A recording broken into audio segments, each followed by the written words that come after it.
Bingung juga nih jawabnya Mas Hilmi, karena memang terus terang kita apa ya, saya terus terang bertugas di mana aja tuh betah. Betah gitu ya. Jadi Kalau mungkin karena kulinernya mah bakso bisa jadi juga itu.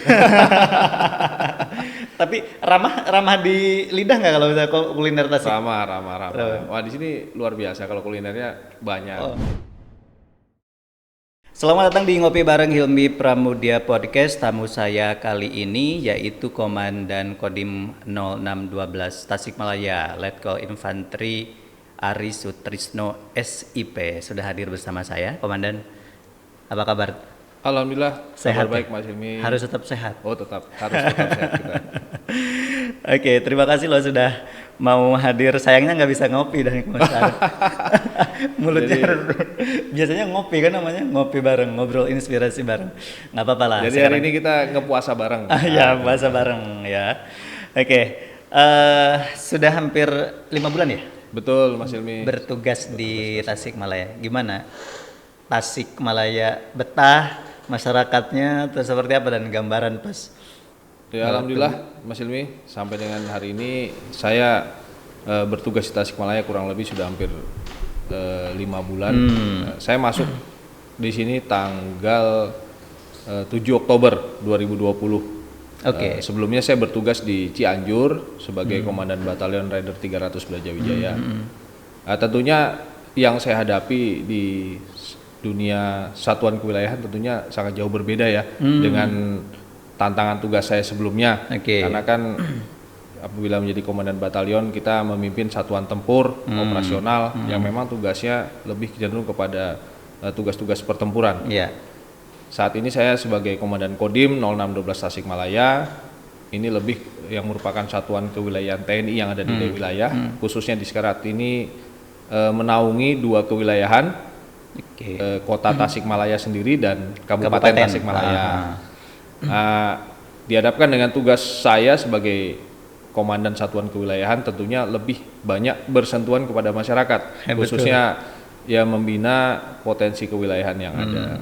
Jadi memang tantangannya jauh berbeda. Kalau dulu mungkin hanya kalau satuan tempur kan tidak harian, maksudnya hanya menunggu instruksi. Ya, kita lebih kepada ke dalam ya Mas ya.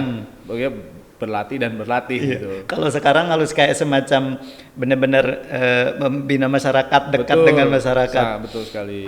Ya kalau sekarang ya memang kalau kita tidak berkomunikasi dengan orang, kita mungkin tidak mendapatkan informasi, kita juga tidak bisa memberikan informasi kepada mereka untuk mengajak bagaimana berpikir menjaga kondusivitas wilayah khususnya. Terus kalau misalnya ini kan soal kultur, nanti saya mau bicara pengalaman soal komandan. Tapi kalau misalkan Tasikmalaya membawahi 2 wilayah, kota, kabupaten, gimana dan maksudnya kultur masyarakatnya sendiri ketika dibandingkan dengan daerah lain misalnya walaupun sebelumnya tidak jadi komandan Kodim. Kalau Tasikmalaya sendiri seperti apa sih kultur yang dilihat komandan masyarakatnya gitu? Selama ini yang saya rasakan setelah saya tinggal ya, saya terus terang betah nih di Tasikmalaya. Memang saya perhatikan kultur antara Kabupaten Tasikmalaya sendiri dengan kultur Kota Madia ini memang berbeda ya. Karena memang ya tingkat perekonomian juga berbeda, sumber daya juga berbeda juga. Namun memang tiap daerah punya karakteristik.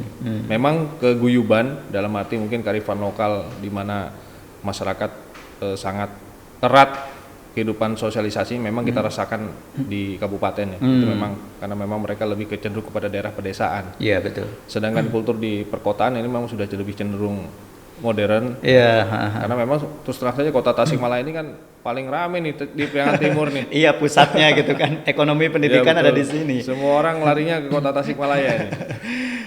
Jangan-jangan betahnya karena banyak kuliner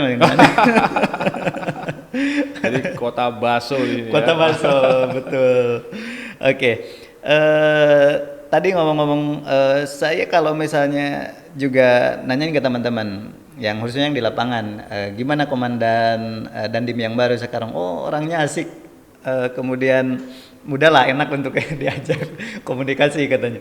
Kan itu soal karakter kepemimpinan dan maksudnya ada yang enak diajak komunikasi, ada juga yang mungkin harus melalui proses. Kalau komandan ini testimoninya bagus dan Alhamdulillah berarti kalau gitu ya.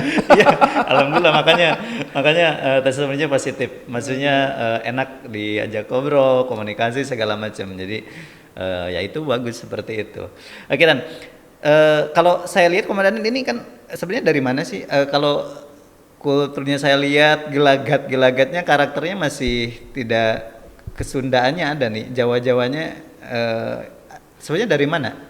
Lahir atau di mana, besar di mana gitu loh. Jadi kalau ini ya, saya memang dilahirkan di Balikpapan ya, Kalimantan Timur.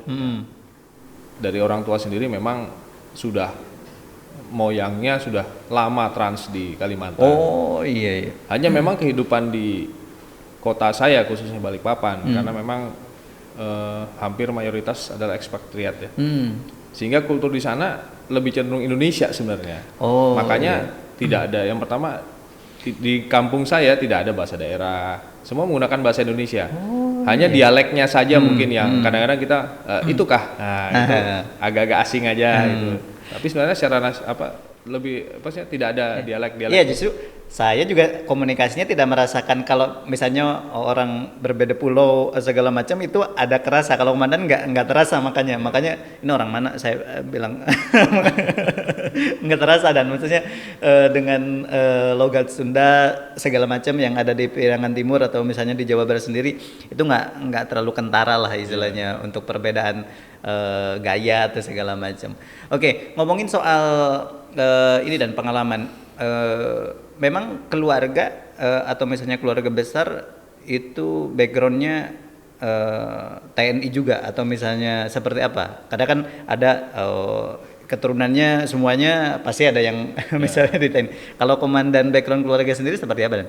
Kalau background saya sendiri sebenarnya di keluarga saya ya itu tidak ada yang masuk ada. tentara itu Mas Hilmi. Komandan aja berarti. Hanya saya sendiri. Ya. Jadi hanya saya sendiri kebetulan yang memang dia berprofesi sebagai tentara ini. Kenapa? Biasanya kan ya itu tadi kalau lingkungannya keluarga otomatis ya pasti terdoktrin lah, apalagi bapaknya misalnya itu kan udah mudah lah gitu. Untuk kalau komandan sendiri kan agak sulit mungkin. Tiba-tiba saya harus jadi tentara. Kenapa dulunya? Terus terang, jadi baru saya putuskan sendiri secara pribadi pada saat kita SMA ya. SMA. Baru ya dulu cita-citanya pilot lah, cita-citanya yang jadi pengusaha lah. Ya. Kemudian mungkin ada satu waktu lah pada saat kami masih SMA, kan tiap tahun kadang-kadang putra daerah yang sudah masuk akabri itu kan suka mereka melaksanakan kampanye di sekolah-sekolah ya di SMA. Disitulah kita mulai melihat nih. Wah, kayaknya, jadi kelihatan di situ. Iya. Keren juga nih katanya. Iya, sama teman-teman kita punya kelompok tersendiri tuh. Wah, kita punya komitmen bareng-bareng. Oke. Ya alhamdulillah lah dari sekolah saya kebetulan pada satu ada 3 orang ya.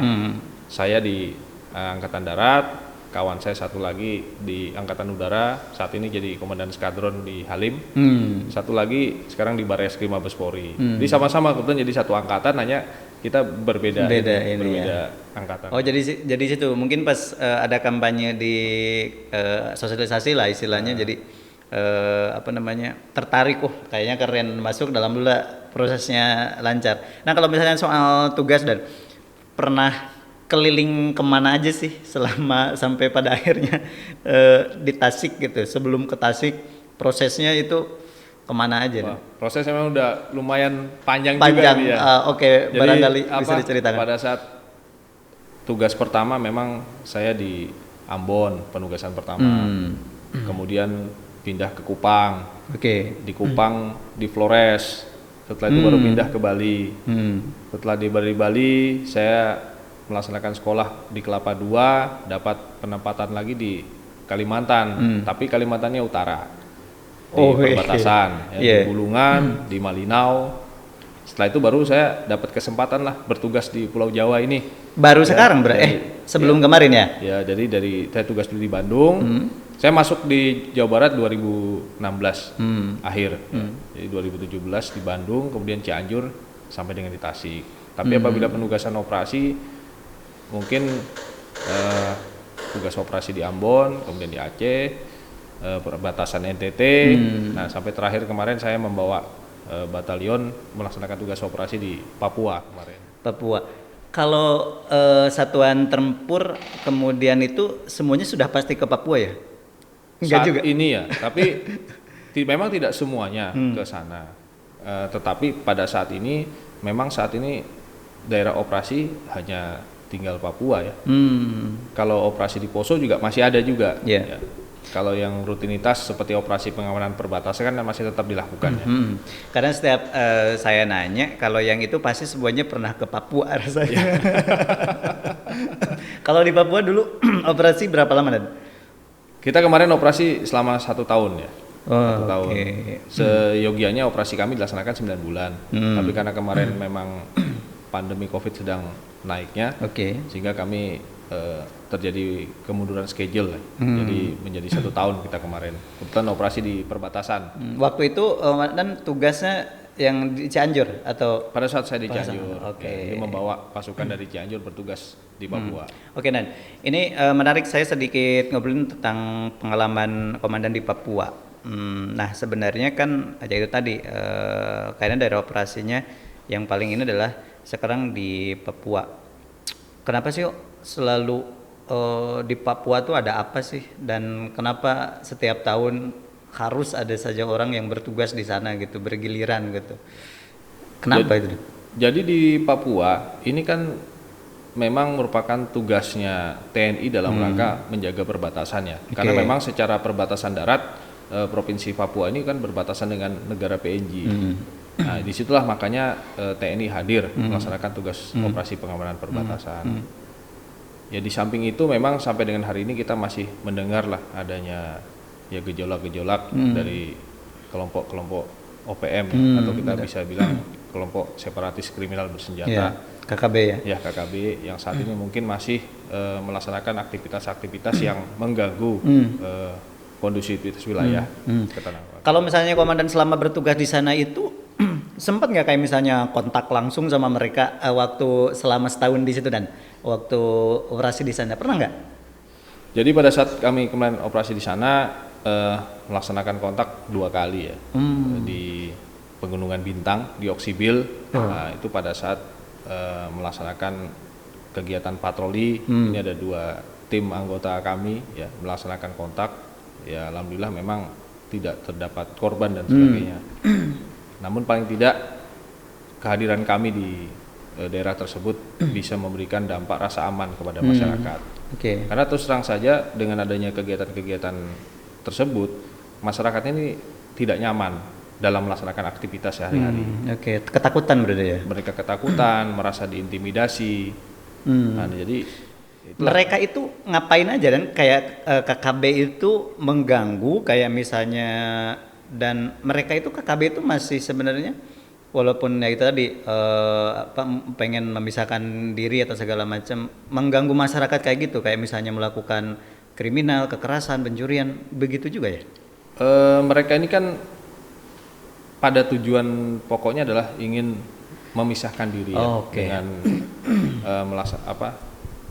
dengan tujuan mendirikan negara Papua Barat. Tentunya dalam rangka melaksanakan aktivitas mereka tersebut berbagai macam cara mereka lakukan. Terlebih lagi saat ini yang berhadapan sama mereka kan TNI Polri ya. Sehingga mereka mungkin melihat siapa pihak manapun yang mungkin terlihat mendukung TNI Polri dan sebagainya. Inilah mereka melakukan intimidasi-intimidasi. Katanya Papua tuh elok dan indah gitu ya. Apa yang dilihat di sana? Kenapa sampai kadang-kadang orang itu Papua itu banyak yang menginginkan gitu? Kalau misalnya kamu Anda lihat waktu bertugas di sana, alamnya atau masyarakatnya atau misalnya budayanya gitu seperti apa sih? Jadi saya melihat selama saya bertugas di sana bahwa Papua ini sebenarnya kan kalau bagi orang sana tuh sampai ada kiasan bahwa surga yang jatuh ke bumi surga yang jatuh ke bumi. Dan betul memang, contoh saja kalau kita bicara kita masalah pantai.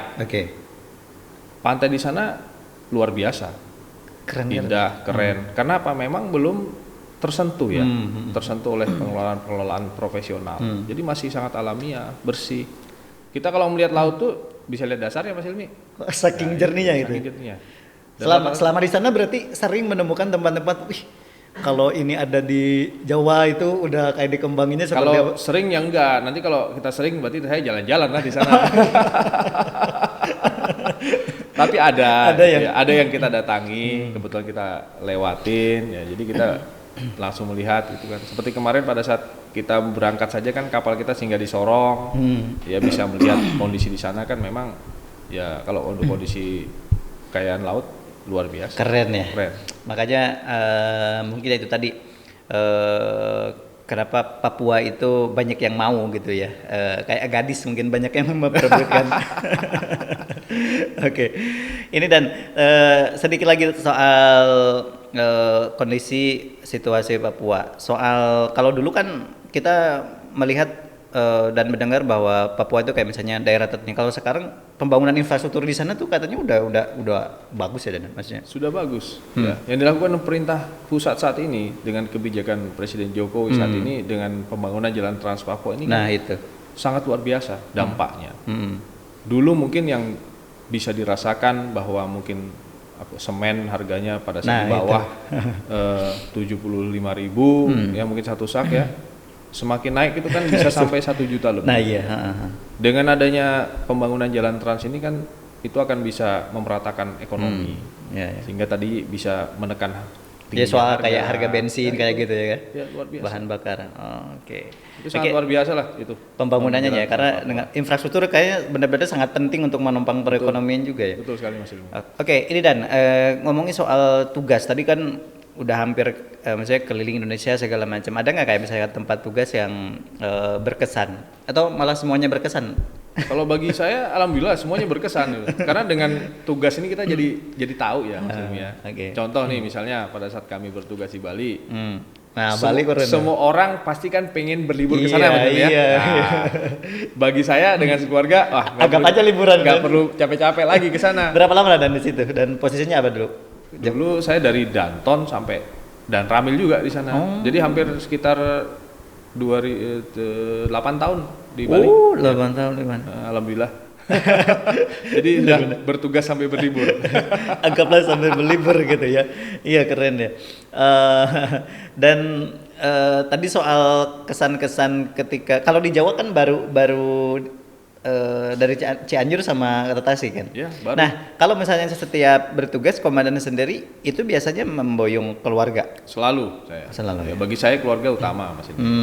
Karena kita itu kalau keluarga sudah dekat dengan kita, kita bertugas tuh tidak memikirkan lagi garis belakang seperti apa. Oke. Itu karena penting ya, maksudnya enak aja kalau misalnya kepantau lah gitu istilahnya. Nah waktu dulu di Papua itu kan setahun itu nggak boleh pulang ya. Nah. Betul. Itu gimana sih kayak ngendaliin setahun kan nggak ketemu anak, istri, keluarga istilahnya. Gimana caranya bisa, kan ada yang kayak misalnya homesick lah atau apa istilah-istilah itu untuk mengantisipasi gejala-gejala itu apa sih yang dilakukan? Karena kan setahun nggak bisa pulang kan di sana. Betul. Nah itu gimana Dan? Ya itu tapi alhamdulillah lah. Maksud saya mungkin ya gejala-gejala itu mungkin lebih dirasakan oleh senior-senior terdahulu ya. Karena mungkin zaman mereka bertugas tuh belum ada sinyal. Komunikasinya ya. Iya. Saat ini walaupun mungkin ya terpencilnya alat komunikasi bisa masih bisa teleponan lah gitu istilahnya. Paling tidak sejelek-jeleknya telepon masih bisa. Walaupun nyari-nyari sinyal dulu ya. Oh iya bener ya. Iya. Jadi benar-benar kita memanfaatkan alat komunikasi kan. Iya betul. Ya kita kebayang Dan maksudnya gini. Kalau misalnya setahun nih istri ditinggalin lagi hamil besar misalnya kan pasti ada aja ya, kan. Ada lah. Pulang-pulang udah setahun kan. Ini siapa? Pas pulang-pulang bapaknya nggak tahu bapaknya. Kalau sekarang kan minimal bisa tahu seperti itu. Tapi ada nggak kayak misalnya apa istilahnya kayak misalnya untuk tetap lah walaupun bisa komunikasi tiap hari misalnya ataupun misalnya ada waktu tertentu kan ada semacam ada yang hilang lah gitu. Maksudnya kan nggak melihat mereka langsung, nggak bisa memeluk erat mereka langsung segala macam. Untuk hal-hal ketika mengantisipasi perasaan kangen segala macam biasanya gimana sih atau memang karena sudah dibentuk jadi nggak ada aja yang kayak gitu tuh, nggak baperan gitu. Jadi kalau saya pribadi terus terang nggak baperan ya. Jadi apalagi ya kan zaman sekarang bukan hanya telepon ya Mas Hilmi, kita bisa video call ya. Betul. Dan sampai hari ini pun dengan adanya pemerataan pembangunan, apalagi dengan Bapak Presiden ibaratnya membangun dari pinggiran ya. Di wilayah Papua itu sekarang hampir sebagian besar sudah bisa terjangkau sinyal video, 4G ya. Nah itu. Oh jadi nggak beda zaman dulu ya, kebayang ya. Kebayang. Senior-senior. Dulu kita kalau dengar senior kan mau berkomunikasi pakai SSB ya, gantian tuh. Satu. Tapi kalau misalnya untuk keluarga sendiri seperti apa? Kayak misalnya anak, komandan anaknya ada berapa? Alhamdulillah 2. Dua. Nah itu kan apakah mereka juga udah terbiasa misalnya ditinggal tugas atau segala macam dengan waktu yang ya lama lah, setahun misalnya. Mereka suka ini nggak, kayak misalnya ngeluh atau kok Ya ini? paling bertanya ya kalau pada saat kita komunikasi kapan sih pulang gitu, kapan jalan-jalan lagi ya. Saya pikir itu manusiawi ya. Masih dalam batas-batas normatif lah ya. Tapi lama-lama mereka juga kayak istri mungkin sudah ngedoktrin dulu bahwa oh ini ada tugas berbeda dibanding kalau orang lain kan mungkin setiap hari ketemu sama bapaknya gitu. Ya. Kalau jadi bapaknya prajurit ya terpaksa harus seperti ini. Itu mungkin yang disampaikan itu ya. Iya, jadi saya yakin pasti tiap pengalaman orang pasti berbeda-beda. Ini kebetulan mungkin saya pada saat anak-anak saya lahir itu pas di kondisi yang memang orang tuanya ini suka ini ya meninggalkan rumah ya. Jadi dia mungkin secara perasaan ini sudah tidak asing lagi gitu ya. Okay. Karena hanya mungkin kalau sudah dalam jangka waktu yang agak lama dia bertanya gitu ya. Kangen Kok nggak juga pulang gitu ya. Nah, itulah Mas Ilmi. Ya dinamikanya hidup dengan prajurit seperti itulah saya pikir. Oke. Tapi kalau misalnya ada nggak kayak misalnya komandan sendiri ke anak misalnya, nanti harus jadi anggota juga misalnya atau kayak ngebebasin menggaji silakan. Enggak lah. Kita silakan mereka Memilih. Ya. Oke Dan, ini terkait dengan kita balik lagi ke tugas komandan 5 bulan, 5 bulan di tugas di Tasikmalaya. Kalau misalnya komunikasi dengan stakeholder yang lain segala macam itu gimana Dan? Ada kendalakah atau misalnya semuanya cenderung karena beda sih kalau misalnya katanya sih kalau misalnya kultur Sunda itu lebih enak untuk inilah maksudnya nggak keras, lembut segala macam. Yang dirasakan komandan dengan Porkombimda dengan pemerintah daerah segala macam seperti apa deh? Alhamdulillah Mas Ilmi, selama ini hubungan sinergitas ya dengan stakeholder yang ada terjalin ya cukup baik ya, sangat baik bahkan saya bilang ya, karena memang ya itu tadi kita bicara kultur masyarakat Sunda ini welcome lah ya, welcome, sehingga kami dalam melakukan tugas tuh berkomunikasi sangat intens gitu. Komunikasinya terbuka, lebih open ya, jadi pelaksanaan tugas kami alhamdulillah berjalan lancar baik di kota maupun di kabupaten. Begitu juga dengan masyarakat nih. Masyarakat sangat ini sekali lah, sangat welcome sekali. Oke. Karena memang kita sadari bahwa lahirnya Siliwangi ini kan di Jawa Barat. Tentara Siliwangi ini terkenal sukses bertugas di mana-mana karena kedekatannya dengan rakyat. Saya ingin sedikit ngobrol soal struktur kalau misalnya di Kodim sendiri Dan. Saya penasaran ada berapa sih kalau yang misalkan di Kodim sendiri anggota atau prajurit yang memang ada dan bertugas gitu sebelum nanti misalnya ke Koramil ya. Kalau misalkan di Kodim sendiri itu ada berapa? Jadi untuk di Kodim 0612 Tasikmalaya sendiri Mas Ilmi, jadi untuk eselon pimpinan kan hanya komandan Kodim ya. Kemudian di bawahnya ada eselon staf, ini dipimpin oleh Kasdim. Ya, kepala staf Kodim. Nah, Kasdim inilah yang mengkoordinir staf saya dari perwira staf baik intelijen, perwira staf operasi, perwira staf personil, perwira staf logistik, dan perwira seksi teritorial. Nah, jadi Kasdim ini yang mengkoordinir untuk eselon stafnya. Kemudian nanti di eselon pelaksana saya punya para dan ramil. Para daramil ini. Nah, idealnya memang satu kecamatan adalah satu koramil. Seperti halnya polsek ya. Jadi satu kecamatan itu ada satu polsek dan satu koramil. Hanya mungkin memang karena memang mungkin masih pemekaran wilayah ini memang tidak langsung diikuti oleh pemekaran organisasi. Jadi ada beberapa wilayah yang satu koramil ini mungkin masih membawai 2 kecamatan. Oke. Kebetulan di Tasikmalaya ini untuk di kota saya ada membawai 5 koramil ya. Kemudian di kabupaten ada 20 koramil. Nah, secara keseluruhan mungkin anggota Kodim yang ada di sini sekitar 718 orang.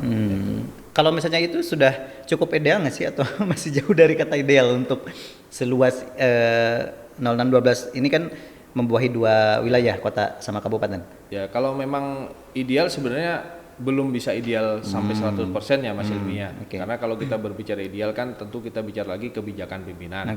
Tetapi sampai dengan hari ini kita terus mendapatkan pemenuhan personil secara bertahap Mas Ilmi. Jadi idealnya satu desa ya satu babinsa Mas Ilmi. Nah, idealnya seperti itu. Ya semuanya mungkin kendalanya di situ ya, masih belum ideal.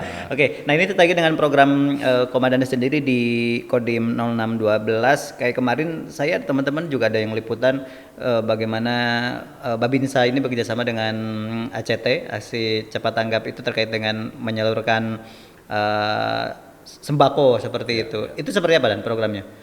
Jadi untuk saat ini kita akan ada kegiatan. Yang pertama memang tadi sudah sampaikan Mas Hilmi duluan ya. Jadi dengan ACT, nanti ke depan kita dengan Yayasan Buddha Suci. Ini sebenarnya kita bekerja sama berkolaborasi untuk menyalurkan bantuan-bantuan dari non pemerintah ya kepada memang mungkin warga ataupun masyarakat yang mungkin tadinya belum tersentuh. Saya yakin kan Babinsa ini karena hari-harinya memang dihabiskan di lapangan, dia yang tahu ya, para Babinsa ini yang mengetahui, oh ini kayaknya warga ini mungkin kurang tersentuh dan perlu mendapat uluran tangan. Nah inilah, dan kemarin memang kita lebih kepada door to door memang. Nah ini udah kita laksanakan dengan ACT kemarin. Nah, ini di wilayah kota ya. Dan komandannya sendiri juga punya program menginstruksikan ke Babinsanya satu hari satu rumah. Itu gimana Dan?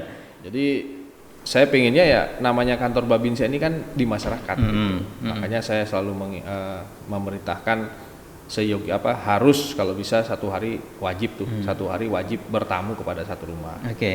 Saya yakin kan nggak mungkin satu rumah Mas Ilmi, pasti lebih gitu ya. Karena contoh kita duduk di warung saja kan bukan hanya ketemu penjual warungnya ya, ketemu yang lain-lain gitu. Oke dan terakhir, ini kan kalau misalnya saya melihat TNI khususnya untuk anggota Kodim 0612 Tasikmalaya juga saya lihat selalu hadir dalam situasi apapun, kayak misalnya untuk penanganan COVID-19 bersama-sama dengan pemerintah daerah. Kalau dalam situasi itu juga peran TNI, Kodim seperti apa sih dalam penanganan COVID-19 ini? Tugasnya gitu dari yang diinstruksikan? Dalam penanganan sendiri memang kita tidak berdiri sendiri ya Mas Ilmi ya. Kita dalam pelaksanaannya di daerah kan udah terbentuk Satgas ya, di mana Dandim, Kapolres ini kan sebagai wakil ketua Satgas. Tetap leading sektornya adalah kepala daerah. Nah, jadi secara struktural ke bawah berlaku sama di tingkat kecamatan. Jadi baik kecamatan Pak Camat, Kapolsek ataupun Danramil juga dengan struktur tugas yang sama. Jadi bahu membahu semuanya. Jadi tidak ada yang kita berdiri sendiri tidak. Tapi memang selalu hadir dalam situasi dan kondisi apapun ya. Jadi manakala ada kegiatan-kegiatan seperti mungkin ada warga yang terdampak COVID ya di suatu di sini mungkin di suatu kampung RT, pasti semuanya turun tuh pasti. Siap. Terakhir apa yang selama bertugas 5 bulan di Tasik yang paling membuat komandan sendiri betah? Wah ini kalau betah nih kita bingung juga nih jawabnya Mas Ilmi, karena memang terus terang kita saya terus terang bertugas di mana aja tuh betah gitu ya. Kalau mungkin karena kulinernya Mas, bakso bisa jadi juga itu. Tapi ramah di lidah nggak kalau misalnya kuliner Tasik? Ramah. Wah di sini luar biasa kalau kulinernya banyak. Iya, di sini memang Tasik itu julukinya surga kuliner. Dan perkembangannya pesat ya. Semakin banyak. Ya, setiap ini ada bakso ya. Ada bakso. Kalau misalnya nggak dijagain itu di depan Makodim itu penuh sama bakso ya. Sore-sore juga udah ramai di situ kan. Apalagi sekarang ngabuburit ya. Nah, betul. Ada Pasar Mambo. Pasar Mambo, kemudian dekat rumah sakit juga itu luar biasa. Dan sudah lebih dari 30 menit waktunya kita ngobrol. Terima kasih banyak. Saya yang terima kasih Mas Bin udah bisa diundang ke sini ya. Ya, ceritanya luar biasa. Kita dukung juga nih selama bertugas. Mudah-mudahan sinergi dan juga dengan apalagi dengan media, dengan masyarakat bisa terjalin, dan saya juga mendapatkan testimoni positif juga tentang komandan, tentang kepemimpinannya, dan kita harus dukung.